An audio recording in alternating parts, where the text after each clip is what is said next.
नमस्कार, स्वागत है आपका प्राइम टीवी में। मैं हूं आपके साथ प्रिया तिवारी। शुरुआत करते हैं बुलेटिन की। उत्तर प्रदेश में कोरोना वायरस के संक्रमण से पीड़ितों की संख्या निरंतर बढ़ती जा रही है। इसके मद्देनजर इलाहाबाद हाई कोर्ट की प्रयागराज स्थित प्रधान पीठ और लखनऊ खंडपीठ 5 से 9 अप्रैल तक बंद रहेगा। कोर्ट में नियमित पीठ नहीं बैठेगी, केवल महत्वपूर्ण मामलों की सुनवाई के लिए विशेष पीठ बैठेगी। वही मुख्य न्यायाधीश ने यह निर्णय हाई कोर्ट के न्यायाधीशों की एडमिनिस्ट्रेटिव कमेटी से विचार करने के बाद लिया है। इस अवधि में केवल आवश्यक मामलों की सुनवाई के लिए विशेष बेंच बैठेगी। आपराधिक मामलों, जमानत अर्जी, अरेस्ट स्टे, बंदी प्रत्यक्षीकरण मामलों की सुनवाई के लिए अर्जेंसी एप्लीकेशन की आवश्यकता नहीं होगी, जबकि सिविल के मामले में अर्जेंसी एप्लीकेशन की आवश्यकता होगी। अर्जेंसी एप्लीकेशन स्वीकार होने के बाद ही सिविल के मामले पीठ के समक्ष सुनवाई के लिए भेजे जाएंगे।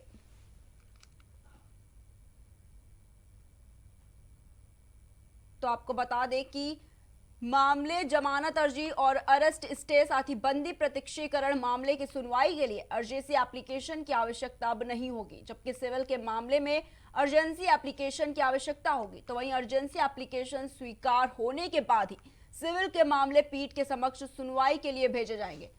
तो जिस तरह से यूपी में लगातार कोरोना का जो कहर है वो बढ़ता जा रहा है, उसको देखते हुए ये निर्णय लिया गया है। हाई कोर्ट बंद कर दिया गया है। वही सिर्फ महत्वपूर्ण केस की अब सुनवाई की जाएगी। यूपी में पंचायत चुनाव के दौरान प्रतापगढ़ जिले में अवैध शराब के कारोबार का पुलिस ने भांडाफोड़ किया। कुंडा सर्किल के हथीगांव थाना क्षेत्र में छापा मारकर पुलिस ने 10 करोड़ से अधिक की अवैध शराब बनाने की सामग्री जब्त की। छापेमारी के दौरान जमीन के अंदर रखे गए शराब से भरे कई ड्रमों को जेसीबी से खोदकर निकाला गया।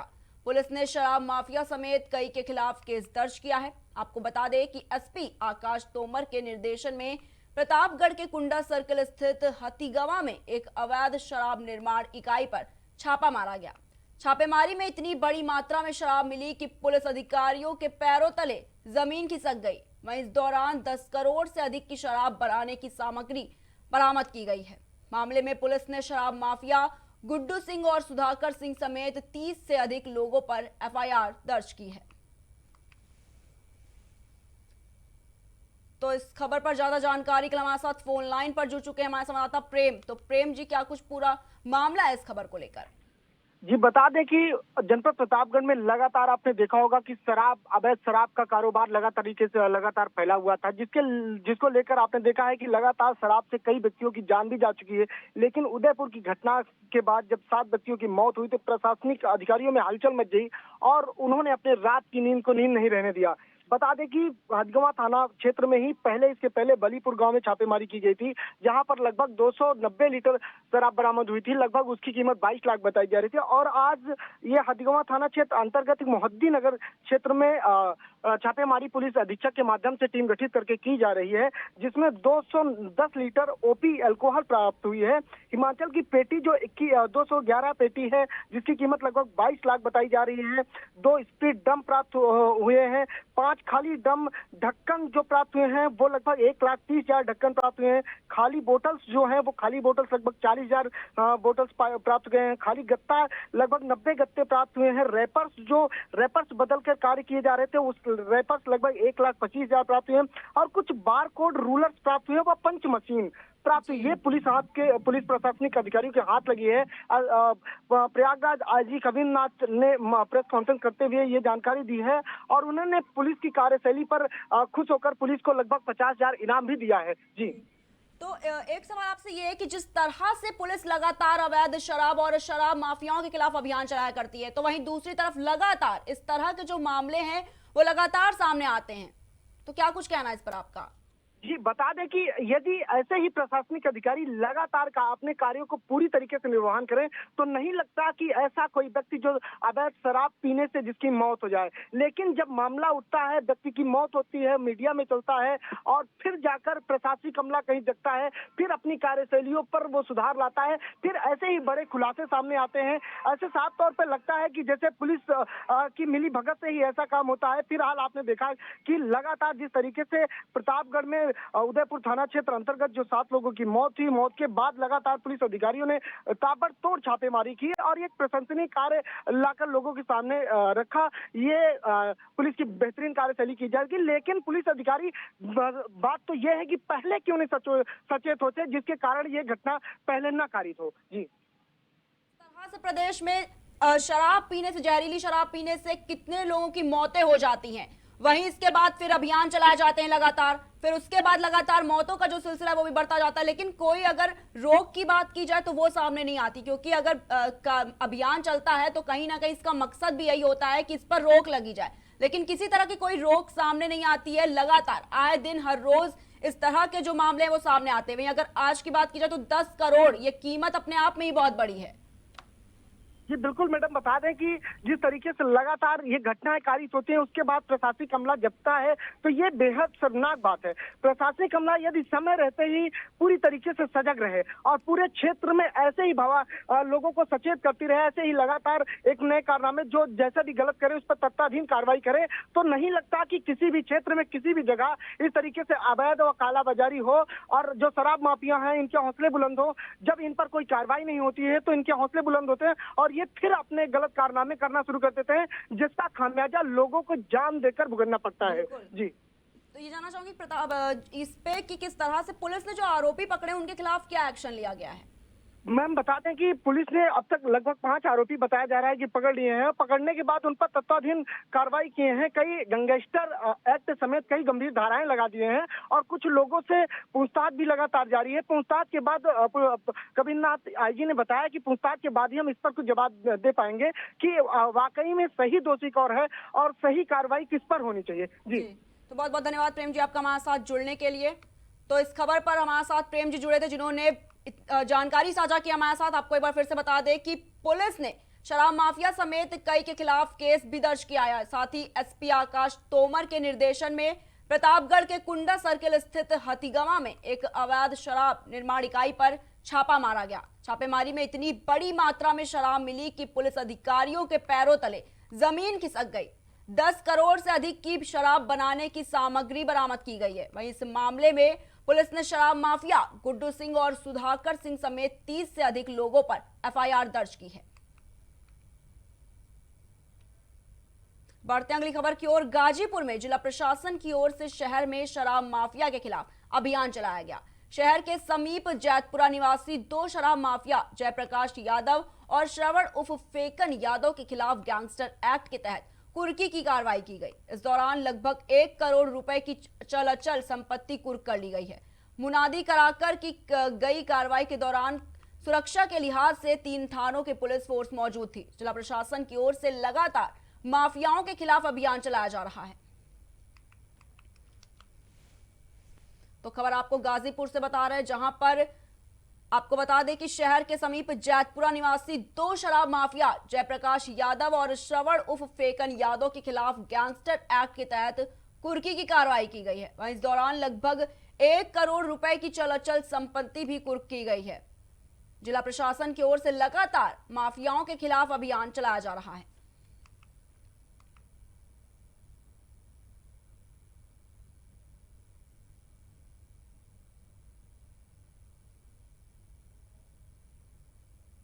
गाजीपुर में 680/20 गैंगस्टर एक्ट का मुकदमा पंजीकृत किया गया था जयप्रकाश यादव और फेकन यादव के खिलाफ। इन पर आरोप था कि अपने भट्टे की आड़ में अवैध शराब का निर्माण कराकर बेचते हैं। दोनों मुकदमे में चार्जशीट लगी। उसी मुकदमे में आज जिलाधिकारी गाजीपुर के आदेशानुसार धारा 14 के अंतर्गत इन दोनों जयप्रकाश यादव और फेकन यादव की लगभग 1 करोड़ की संपत्ति को 14 के अंतर्गत कुर्क कर लिया गया है। उक्त संपत्ति में 2 भट्टे।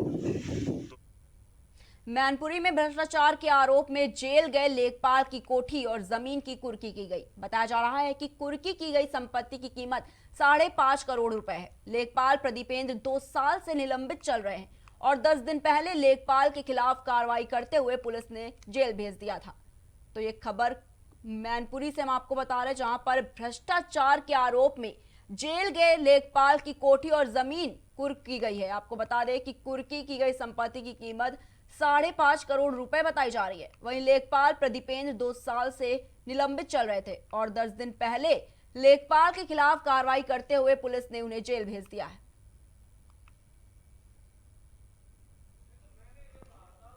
ये आज भूमि संबंधी हेराफेरी के मामले में प्रदीपेंद्र राठौर इनके साथ अन्य लोगों के खिलाफ मुकदमा लिखा गया था। जो ये मामला बहुत ही बड़ा भूमि हेराफेरी का था, 950 बीघे करीब लगभग। उसी मुकदमे में गैंगस्टर बना था, ये गैंग लीडर थे। आज मैनपुरी पुलिस द्वारा मजिस्ट्रेट साहब, तहसीलदार साहब के टीम के साथ 14 में जब्तीकरण की कार्रवाई की गई है। लगभग 5.5 करोड़ की संपत्ति इनकी जब्त की जा रही है और भी अगर ऐसी संपत्ति मिली। खबर प्रतापगढ़ से, जहां नकली शराब बनाने की फैक्ट्री पर ताबड़तोड़ कार्रवाई से शराब माफियाओं में हड़कंप मचा हुआ है। आपको बता दें कि कुंडा एरिया के हथीगवां थाने के मोहद्दी नगर में नकली शराब बनाने की फैक्ट्री चल रही थी। एसपी आकाश तोमर की अगुवाई में पुलिस की ताबड़तोड़ कार्रवाई की जा रही है। उदयपुर थाना एरिया में नकली जहरीली शराब पीने से 7 लोगों की मौत के बाद जिला प्रशासन जागा और देर रात पुलिस ने बड़ी कार्रवाई की और अवैध शराब की फैक्ट्री का भांडाफोड़ कर भारी मात्रा में शराब बरामद किया है। साथ ही 5 लोगों को गिरफ्तार भी किया है। वहीं पकड़े गए आरोपियों से पूछताछ की जा रही है। तो खबर ये प्रतापगढ़ से आपको बता रहे हैं, जहां पर एसपी आकाश तोमर की अगुवाई में पुलिस की ताबड़तोड़ कार्रवाई की जा रही है। आपको बता दें कि कुंडा एरिया के हथीगवां थाने के मोहद्दी नगर में नकली शराब बनाने की फैक्ट्री चल रही थी। वहीं उदयपुर थाना एरिया में नकली जहरीली शराब पीने से 7 लोगों की मौत के बाद अब जिला प्रशासन जागा और देर रात पुलिस ने बड़ी कार्रवाई की। अवैध शराब की फैक्ट्री का भांडाफोड़ कर भारी मात्रा में शराब बरामद किया गया। साथ ही 5 लोगों को गिरफ्तार भी किया गया है। वहीं पुलिस पकड़े गए आरोपियों से पूछताछ कर रही है।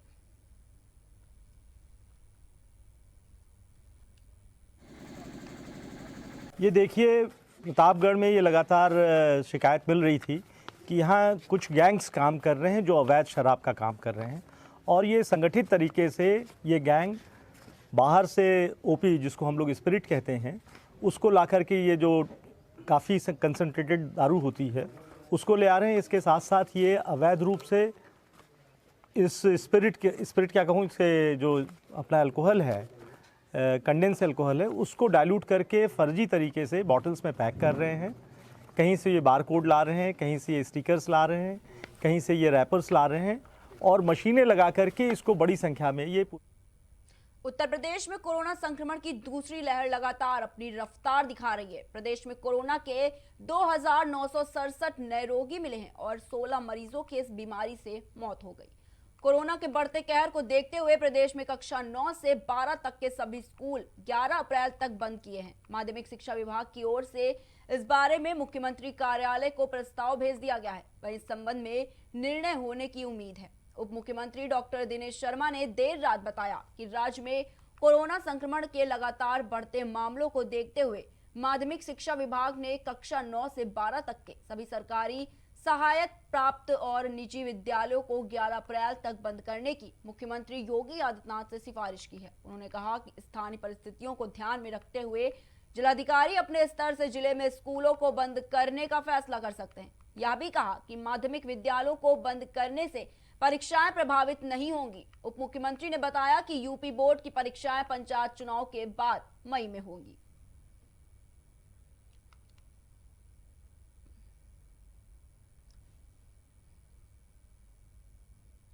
आपको बता दें कि उप मुख्यमंत्री डॉक्टर दिनेश शर्मा ने देर रात बताया है कि राज्य में कोरोना संक्रमण के लगातार बढ़ते मामलों को देखते हुए माध्यमिक शिक्षा विभाग ने कक्षा 9 से 12 तक के सभी सरकारी सहायता प्राप्त और निजी विद्यालयों को 11 अप्रैल तक बंद करने की मुख्यमंत्री योगी आदित्यनाथ से सिफारिश की है। उन्होंने कहा कि स्थानीय परिस्थितियों को ध्यान में रखते हुए जिलाधिकारी अपने स्तर से जिले में स्कूलों को बंद करने का फैसला कर सकते हैं। साथ ही ये भी कहा कि माध्यमिक विद्यालयों को बंद करने से परीक्षाएं प्रभावित नहीं होंगी। उप मुख्यमंत्री ने बताया कि यूपी बोर्ड की परीक्षाएं पंचायत चुनाव के बाद मई में होंगी।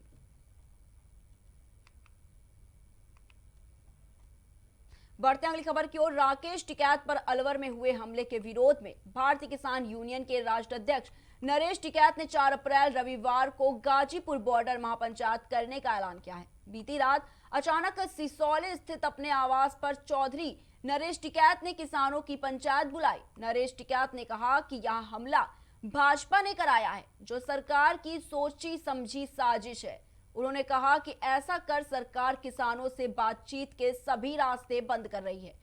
वहीं भाकियू अध्यक्ष ने किसानों से 4 अप्रैल को गाजीपुर पहुंचने का आह्वान किया है। और आपको बता दें कि राकेश टिकैत शुक्रवार को राजस्थान के अलवर जिले में रैली को संबोधित करने जा रहे थे। वहीं इस दौरान कुछ लोगों ने राकेश टिकैत की गाड़ी पर पत्थर फेंके। जब उसके काफिले पर पत्थर फेंके गए, उस वक्त राकेश टिकैत अपनी कार में नहीं थे।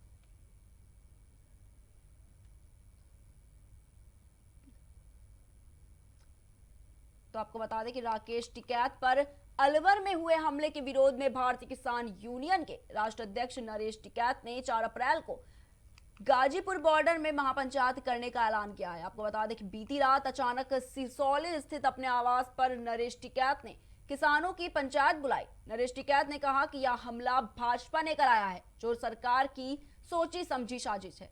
जी आपको बता दें कि नरेश टिकैत ने यह बात कही है कि ये जो हमला किया गया है वो भाजपा ने ही कराया है और ये सब सरकार की एक सोची समझी साजिश है। उन्होंने कहा कि ऐसा करके सरकार किसानों से बातचीत के सभी रास्ते बंद कर रही है। इसके साथ ही भाकियू अध्यक्ष ने किसानों से 4 अप्रैल को गाजीपुर पहुंचने का आह्वान किया है। आपको बता दें कि राकेश टिकैत शुक्रवार को राजस्थान के अलवर जिले में रैली को संबोधित करने जा रहे थे। इस दौरान उनकी गाड़ी पर पत्थर फेंके गए।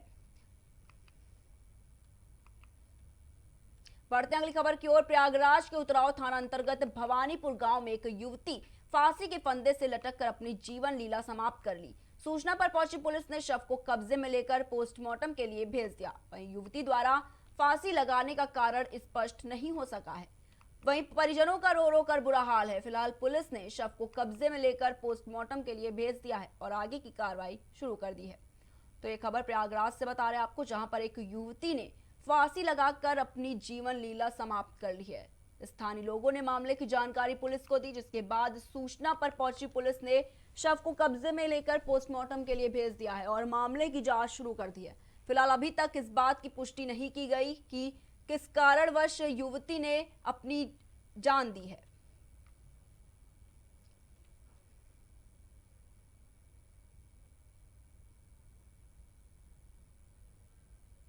सोनभद्र के अनपरा निवासी अंतर्राष्ट्रीय दिव्यांग खिलाड़ी लव वर्मा का चयन दिल्ली चैलेंजर्स की टीम में हुआ है।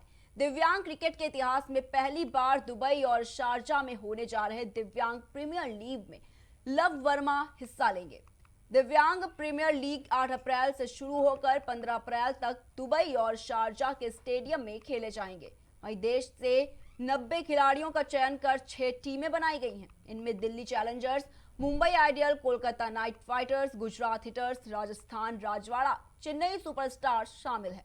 4 और 5 अप्रैल को आगरा में 2 दिनों का फिटनेस कैंप आयोजित किया जाएगा। तो सोनभद्र से आपको ये खबर बता रहे हैं, जहां पर दिव्यांग प्रीमियर लीग 8 अप्रैल से शुरू होकर 15 अप्रैल तक दुबई और शारजा के स्टेडियम में खेला जाएगा। आपको बता दें कि सोनभद्र के अनपरा निवासी अंतर्राष्ट्रीय दिव्यांग खिलाड़ी लव वर्मा का चयन दिल्ली चैलेंजर्स की टीम में हुआ है। दिव्यांग क्रिकेट के इतिहास में पहली बार दुबई और शारजा में होने जा रहे दिव्यांग प्रीमियर लीग में लव वर्मा हिस्सा लेंगे। वहीं दिव्यांग प्रीमियर लीग 8 अप्रैल से शुरू होकर 15 अप्रैल तक दुबई और शारजा के स्टेडियम में खेले जाएंगे। वहीं आपको ये भी बता दें कि देश से 90 खिलाड़ियों का चयन हर 6 टीमें बनाई गई हैं। इनमें Delhi challengers, Mumbai ideal, Kolkata knight fighters, Gujarat hitter, Rajasthan Rajwada, Chennai superstar शामिल हैं। 4 और 5 अप्रैल को आगरा में 2 दिनों का फिटनेस कैंप आयोजित किया जाएगा।